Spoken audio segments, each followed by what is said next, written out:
Hello বন্ধুরা, আজ আমি ডিমের শাক চচ্চড়ি করব। এই দেখুন, ডিমের শাকগুলো আমি ছোটো ছোটো করে কুচিয়ে নিয়েছি। এটা এঁচড়ের এতে আর আলু এগুলোকে সেদ্ধ করে জল ফেলে দিয়েছি।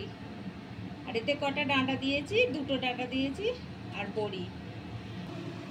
এবার ওই তেলটা গরম হয়ে গেছে, বড়িগুলো ভেজে নিই।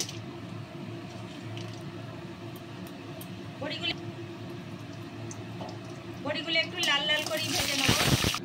বড়িগুলো ভেজে তুলে নিয়েছি। তেলে দিয়ে একটা লঙ্কা চিড়ে ফোড়ন দিয়ে নিচ্ছি, একটুখানি 5 ফোড়ন দিচ্ছি।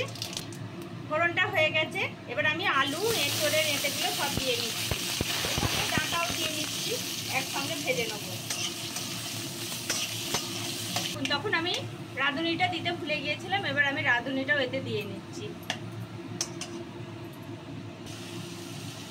এই আলু এর সঙ্গে একটু রাঁধুনিটাও ভাজা হয়ে যাবে।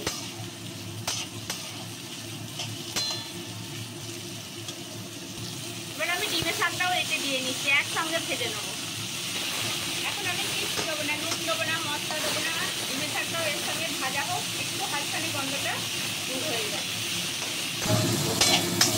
আলুটা ডিমের শাকটা সব ভাজা হয়ে গেছে। এবার আমি এতে মশলা দেবো। এই দেখুন, 1/2 চামচ জিরে গুঁড়ো দিচ্ছি, 1/2 চামচ ধনে গুঁড়ো, এতে একটু লাল লঙ্কার গুঁড়ো দিচ্ছি আর পরিমাণ মতো হলুদ দিয়ে নিলাম। এবার সব মশলাগুলো একসঙ্গে ভেজে নেব। এবার এতে আমি অল্প করে কুসুম কুসুম গরম জল দিয়ে নিচ্ছি। এটা মিডিয়াম ফ্লেমে ফুটতে দেবো 5 মিনিট, তারপর বড়ি ভাজা দেবো। এই দেখুন, নুন দিতে ভুলে গেছিলাম, এবার নুনটা দিয়ে নিচ্ছি।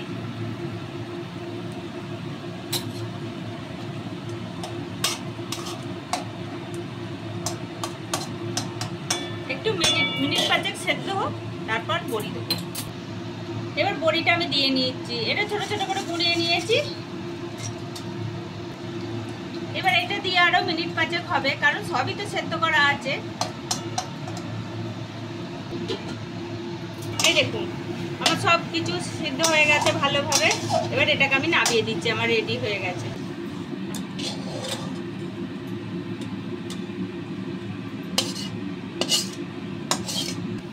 এরকম শুকনো শুকনো ডিমের শাক দিয়ে চচ্চড়ি করে দেখবেন, খুব সুন্দর খেতে হয় গরম ভাতের সঙ্গে। যদি দেখতে ভালো লাগে তাহলে একটা লাইক করবেন, শেয়ার করবেন, কমেন্ট করবেন আর সাবস্ক্রাইব করবেন।